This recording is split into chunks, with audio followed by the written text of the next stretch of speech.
I'm going to have to take this out of my own pocket. How much it is, I don't know yet. On, I want to say Tuesday night, I was there Sunday, Monday, and Tuesday night. The first night I did get shot in the leg.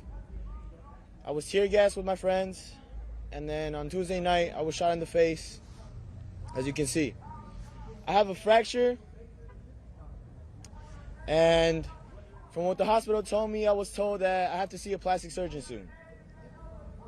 One, just to see if it heals well, and if it doesn't, maybe plastic surgery. I do want to say that the person that shot me, they're not paying for shit. The police department, they're not paying for shit. The city, they're not paying for shit. I'm going to have to take this out of my own pocket. How much it is, I don't know yet. But I'm not the only one that's been hit out there. I'm not the only one going through these things out there. I'm not the only one getting tear gas. I'm not the only one getting shot at. I'm not the only one that might have some money problems. Nobody paying for the medical bills. Nobody paying for these people. You know, all I want to say is that what is happening is very much terrorist-like. These weapons are being used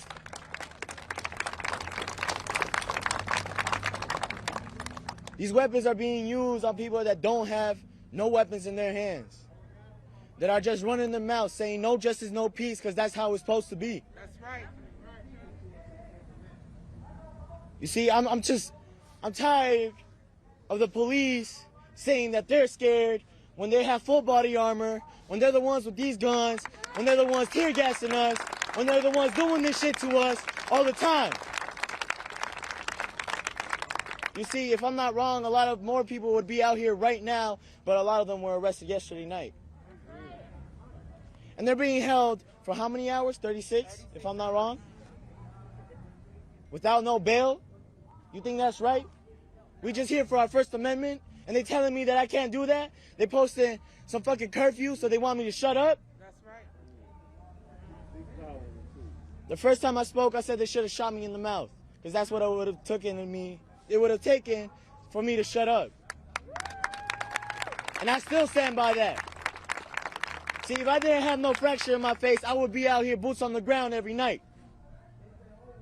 Because I know that what I'm saying, what these people are going through, what Dante Wright was an injustice.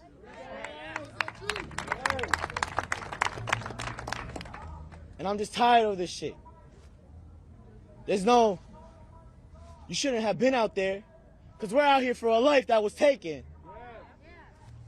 This is not just because I want to be out here doing some fuck shit. This is because I done seen this left and right since the summer, since before then. Philando Castillo, so on and so forth, the people behind him. This is nothing new. This is nothing right. This is why we fight. You see, this shit is fucked up. And I don't really like being out here talking about me, because I want to talk about Dante Wright. I want to talk about Adam Toledo. I want to talk about these kids. These are people.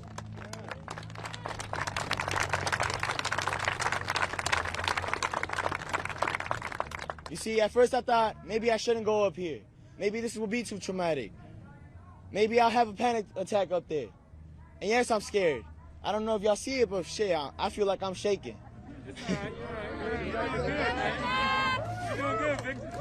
Thank you. But I also understand one more thing. That if I'm not out here, who will be? If I'm not out here, who's gonna say this shit for me?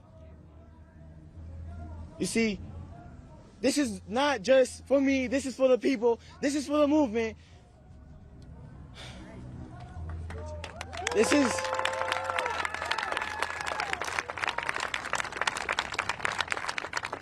The last thing I gotta say that if there's no justice, there will be no peace. If there's no justice, there will be no streets. If there's no justice, I will not go home and sit down. I will not go home and say that this fight is over. I will be out here with the boots on the ground because I know that this is right. And that's all I gotta say. Thank you.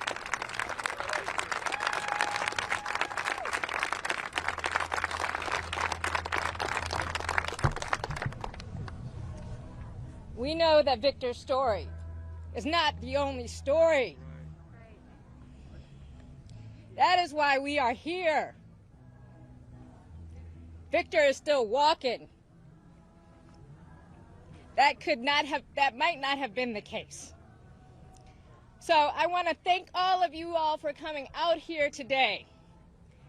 I want to thank my colleagues for inviting me to join them in an important study. It was a multidisciplinary team, and that's what we need to tackle these problems. We had doctors, researchers. Erica Caskey is a third-year medical student and did the work. So I have to say thank you. I have to say thank you for Victor for sharing his story.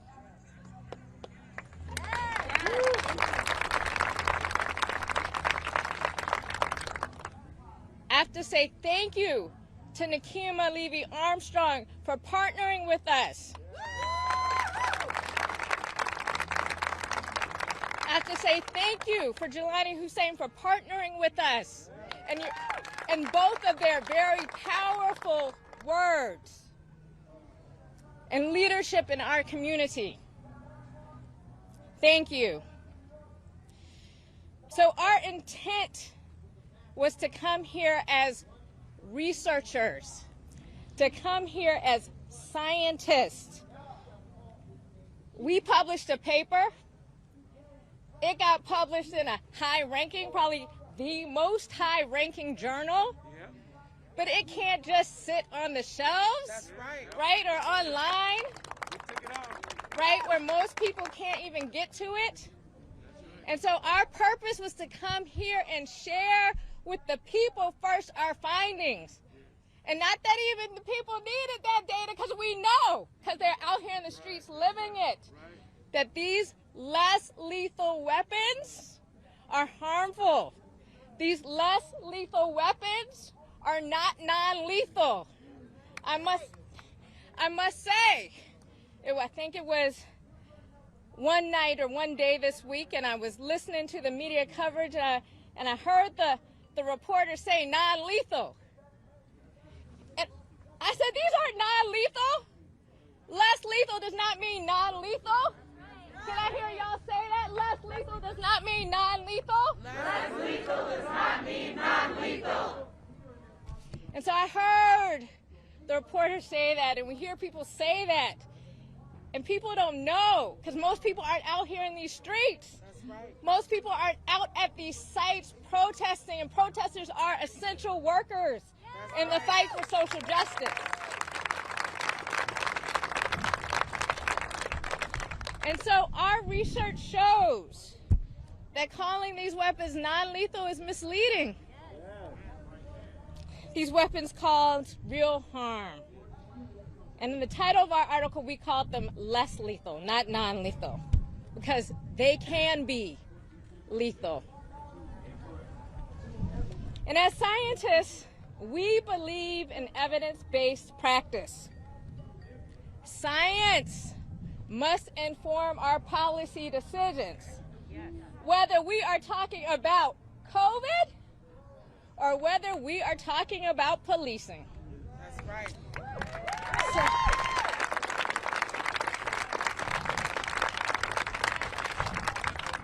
So cities around the country are banning these weapons. And we support the recent resolutions and actions in Brooklyn Center and by the Minneapolis City Council to ban the weapons, but we also see that they're still being used. So the science is telling us to change.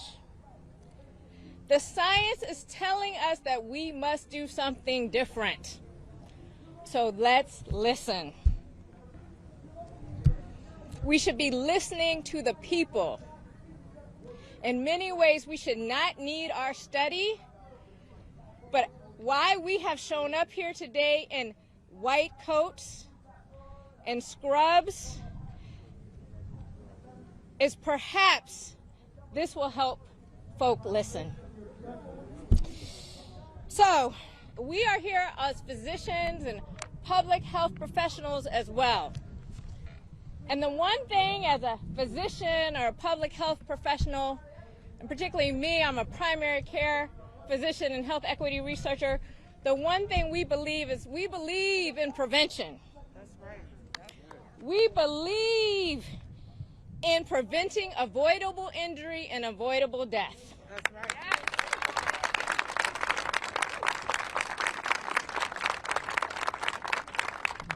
So as a physician, I believe even one death that could have been avoided is one death too many. That's right.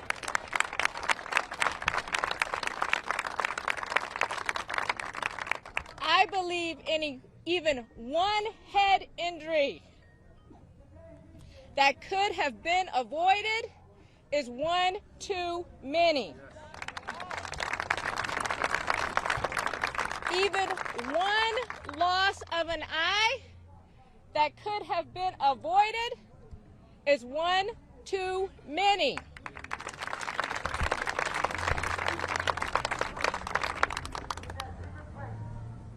Tear gas or a knee on the neck, even one person who dies because they cannot breathe is one too many.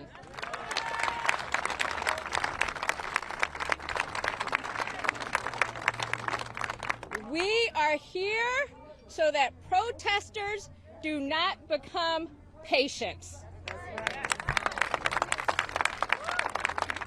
And we hope that public officials will work with the community to ensure that people can have their voices heard safely. That's right. Of course, anyone who gets injured, please seek care. The people who we have, the 89 who came into our study, were the people who came to the hospital. There are probably many more people who were protesting for justice who did not seek care.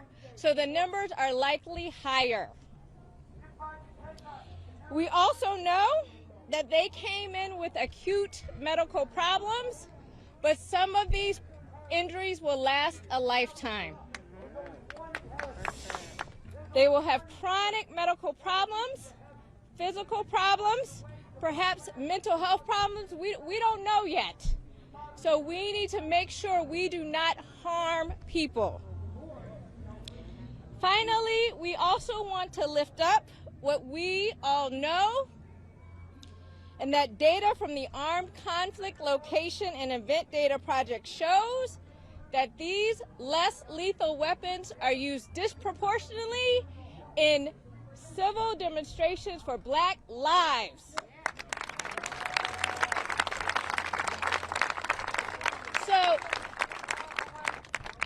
So change is overdue. We must have change now. So please reach out to your public officials. Again, protesters are doing the essential work of social justice. We do not want them harmed. Thank you all. Nikita, do you have a couple last words?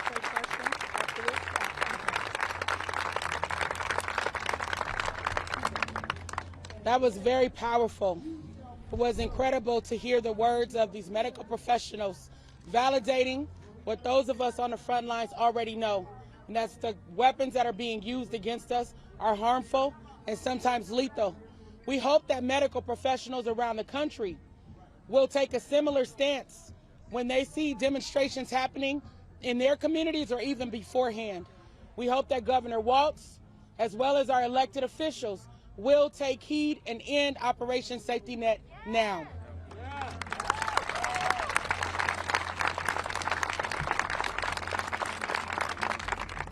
Now our medical professionals will take questions if there are any from the media. Are there any questions? All right. Thank you all. Thank you. Appreciate you.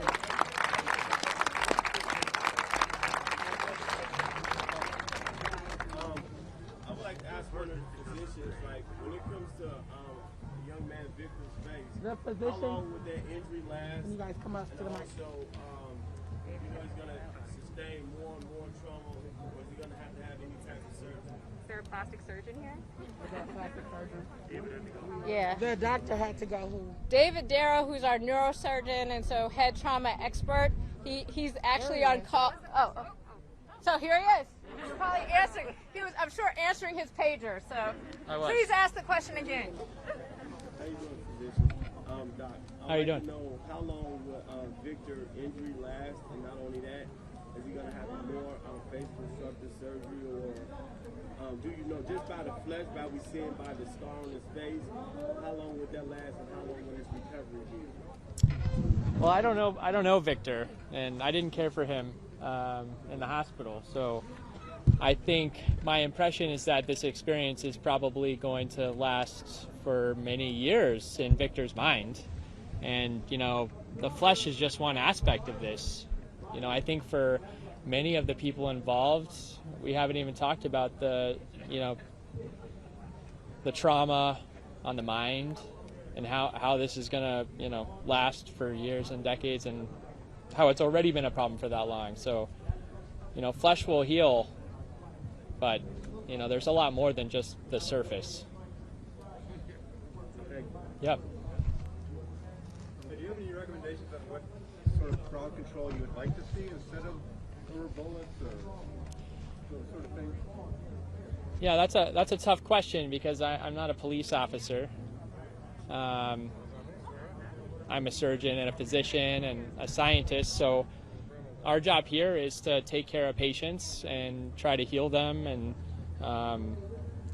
do everything that we can to reduce the risk factors, for injury, morbidity, mortality. That's our life. That's we live and breathe that. So I don't know how the police should act or what weapons they should use. That has nothing to do with sort of what we're reporting. Thank you. Yeah. Well, can you answer from a human being standpoint? Yeah. That question? Yeah. Well, I think, the reason that I went into medicine was because I don't believe in violence, right? So, from a human being perspective, I don't want anyone to get hurt. We see a lot of that. We see the aftermath of violence in the hospital just constantly, between, downtown or, across the river. But I don't have recommendations for the police, except what we do know is that these weapons are weapons, and they are inaccurate, and they continue to be used in a way that continues to hurt people, and that's what we're reporting. And we'll continue to do so. We'll continue to watch and study and report the truth. Keeping track of the injuries that are happening here at Brooklyn Center for a future study? Certainly we are. Yeah, I mean, to the absolute best of our ability, we are watching every injury that we can. Yeah. Yeah. I don't know if you can answer this or if any of y'all can, but there have been rumors about purposeful medical negligence and malpractice if patients come in and report that they were in the protests. Can anybody else speak to those rumors? I have not heard those rumors. The hospital and my medical practice, that's a sacred space. So my only objective, I don't care what kind of insurance you have. I don't care anything about that. The only thing I care about is, taking care of patients, and the buck stops there. Yeah, absolutely. Okay. So I also just wanted to mention that our team, I was remiss because I did not also bring, while we are out here, to the extent that you all have questions, there is a group from the University of Minnesota's neuroscience department and Asha Hassan from their School of Public Health. They study in separate studies the effects of tear gas and chemical irritants. So they're out here in our audience. Asha, could you raise your hand if you all have questions? The folks from neuroscience, So feel free to grab them. We also have Joel Wu, who's part of our team from the Center for Bioethics. So again, any questions about the ethical considerations about interactions between patients and the healthcare system, also feel free to grab him. So again, thank you all for coming. Less lethal is not non-lethal. Thank you for coming. Thank you.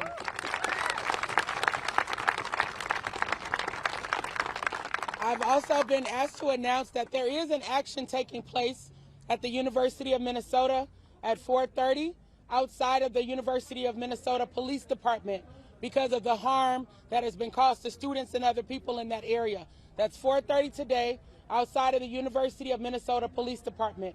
Thank you all once again for being here and for your support. Thank you.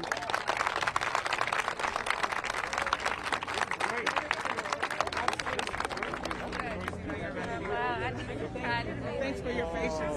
Oh my God. I'm glad you were able to find it. Yesterday we were out here doing a demonstration. I know not everybody has our names, so that's probably what you mean. Good to see you. Okay. Oh, no, I miss you. She's with my daughter.